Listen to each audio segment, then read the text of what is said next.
नमस्कार दर्शक बंधु शुभ सका आज हूँ 10 तारिख जनवरी मास शुक्रवार। चलतु जाना देश विदेशर किसी बचा बचा गुरुत्वपूर्ण खबर। जदि आपण मैंने पर्यंत वीडियो को लाइक करना वीडियो को लाइक करी चैनल को सब्सक्राइब करी कमेंट माध्यम जनातु आपण मैंने आम भिडियोटी केउं केउं जिल्लारू देखुछंती। सूर्यघर मागणा बिजुली योजन मिलिब सब्सिडी करंतु आवेदन। दर्शक बंधु देशर गरीब एवं मध्यवित्त नागरिक विद्युत समस्या मुक्ति जोगाई देउछंती प्रधानमंत्री सूर्यघर मागणा बिजुली योजनार उद्देश्य। यह योजना अधीन सरकार सोलार पैनल स्थापन पर सुविधा सहित मागणा विद्युत जोगाउछंती। राशन कार्ड को नहीं आसिला बड़ खबर। निज राशन कार्ड होइथिबा कौनसी त्रुटि को आपण करेक्शन करें। यह हूँ 7 तारिख। भारत में कोटी कोटी लोक सेमानकर खाद्यर व्यवस्था करिवार असमर्थ। जातीय खाद्य सुरक्षा आईन अनुसार भारत सरकार यही गरीब अभावी लोक स्वल्प मूल्य राशन प्रदान करुवा बेले यह बीपीएल कार्डधारी मानक मागणा राशन जोगाई थांती।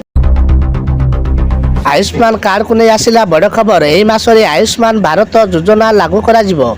परवर्ती आसंता जनवरी 13 तारिख आयुष्मान योजना पाए केंद्र सरकार सहित राज्य सरकार बुझामण पत्र स्वाक्षरित हेबो। दिल्ली रे स्वास्थ्य मंत्री जेपी नड्डा उपस्थिति रे हेबो। एमयू स्वास्थ्य मंत्री मुकेश महालिंगन कहते जे आयुष्मान भारत लागू करा जिबा नै कैबिनेट रे परित हेबो। को छाड़पत्र चर्चा भितर मुह खोलिले धनश्री कहले भित्तिहीन लेखा माध्यम करा जाउछि बदनाम। भारतीय क्रिकेट दलर स्टार स्पिनर युगेंद्र चहल और ताक पत्नी धनश्री वर्मा छाड़पत्र खबर द्रुतगति व्यापार लगी। दुहे इंस्टाग्राम रे मध्य परस्पर को अनफॉलो करछंती। तेबे भारतीय स्पिनर इंस्टाग्राम जरिया लगातार पोस्ट शेयर करुवा देखा मिलुछि। काटिएले प्रवासी भारतीय आरंभ है सम्मेलन झलसुची राजधानी। ओडिशा ऐतिह्य संस्कृति और प्राकृतिक संपदर गंताघर। ओडिशा रे वैश्विक ज्ञान अक्षय शक्ति भित्तिभूमि विकास शिक्षा स्वास्थ्य और पर्यटन क्षेत्र में अपार संभावना रही।